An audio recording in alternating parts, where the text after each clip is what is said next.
लाडक्या बहिणींसाठी एक आनंदाची बातमी आहे, कारण ई-केवायसी साठी 30 एप्रिल पर्यंत मुदतवाढ देण्यात आलेली आहे। ई-केवायसीतील दुरुस्तीसाठी लाभार्थ्यांना शेवटची संधी दिली जाणार आहे। आतापर्यंत 68 लाख बहिणी योजनेतून बाद झालेल्या होत्या। सरकारचं 12,240 कोटी वाचणार आहेत। लाडकी बहीण योजनेमध्ये ई-केवायसी करताना चुकीचा पर्याय निवडलेल्या लाभार्थींना आता दुरुस्तीसाठी 30 एप्रिल 2026 पर्यंत मुदत देण्यात आलेली आहे। ही मुदत 31 मार्च पर्यंत होती। ई-केवायसी दुरुस्तीसाठी ही शेवटची संधी असेल, असं महिला व बालकल्याण मंत्री आदिती तटकरे यांनी सांगितलंय।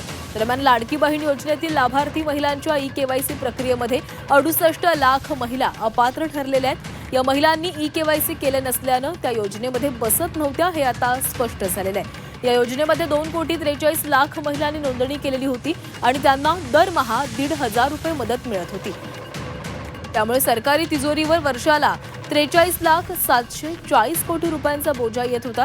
राज्याची आर्थिक घडी या योजनेमुळे काहीशी विस्कटल्यानं अपात्र महिला शोधण्याची मोहीम हाती घेण्यात आली।